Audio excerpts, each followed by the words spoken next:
নমস্কাৰ বন্ধুসকল, মোৰ অন্য এটি মিনি ব্লগত আপোনালোক সকলোকে স্বাগতম জনাইছোঁ। আশা কৰোঁ সকলো ভাল। এয়া দেখিছেনে, মই বাহঁতৰ ঘৰলৈ ফুৰিবলৈ আহিছিলোঁ।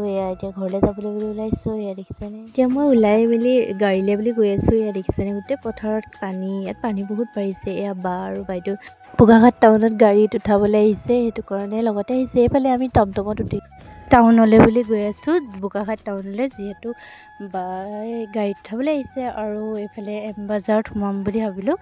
বায়ে কাপোৰ পিন্ধিছে। মই কিন্তু কোনোদিন ইয়াত আহি পোৱা নাই। এই এম বজাৰত আজি প্ৰথমবাৰৰ কাৰণে সোমাইছোঁ। বায়ে ক'লে সোমাইছা যদি ভাল লাগে কিবা লৈ ল'বি, সেনেকৈ সোমালোঁ।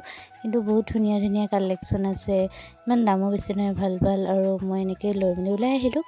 তো এয়া দেখিছেনে, ওচৰতে থকা মহাৰাজী হোটেলখনত, এইখনত মই বোকাখাট আহিলে এইখনত যদি নোলোৱাকৈ নাযাওঁ দেই। খাই কিন্তু বহুত ভাল লাগে। চাহটো পূৰা ইয়াত ফেমাছ আৰু, নহয়নে বাৰু? যোনে যোনে আহে বোকাখাটলৈ ইয়াৰ এবাৰ জুতি লৈ চাবচোন, বহুত বেছি ধুনীয়া। বা এইফালে গাড়ীত উঠাই দিলে। তো এতিয়া মই ঘৰলৈ বুলি ৰাওনা হৈছোঁ। এইফালে উঠি মেলি দেখিছেনে গৈ আছোঁ। ইমান ডাঙৰ এটা ঘটনা ঘটিব গৈ আছে, ড্ৰাইভাৰজনে আকৌ গাড়ীখন ৰখাই নিদিয়ে। ইমানেই গাড়ী স্পীড চলাইছে, তাৰপিছত ধোঁৱা ওলাই গৈছে গাড়ীখনত, মানে গোটেই ভিতৰে বাহিৰে ধোঁৱা। বাহিৰৰ কেইখনমান গাড়ীয়ে ৰখাই বুলি কৈছে, ৰখাই নিদিয়ে। চবেই চিঞৰিছে গাড়ীখন ৰখাই দিয়ক, আমি নাযাওঁ।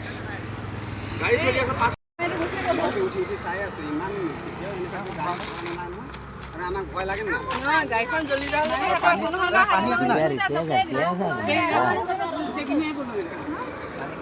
আৰু যিহে হেৰি পানীটো হেৰিয়াত আছে হয় নাই? মইতো ছোৱালীজনীক একদম দাঙি উঠাইছোঁ।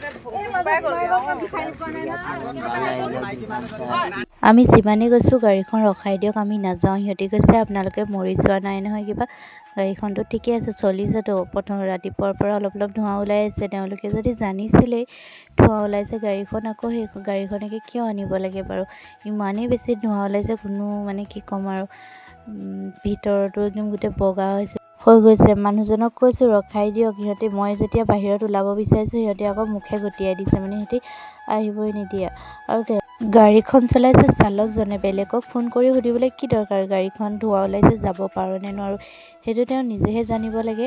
নিজে বেলেগক সুধিবলৈ কি দৰকাৰ বাৰু? গাড়ীখন তেওঁ চলাইছে, গাড়ীখন তেওঁ জানিব লাগে কেনেকুৱা। আমি যেনেকৈ চাইকেলখন চলালে গম পাই যাওঁ, সিহঁততো গাড়ীখনৰ কথা জানিব লাগে। সিহঁতে কৈছে মই বোলে গম নাপাওঁ নহয়, জানি বুজি গাড়ীখন এনেকৈ অনা নাই নহয়, এনেকৈও কৈ আছে। গম পাইছেনে, আমাৰ লগতে কাজিয়া লাগিছে আকৌ।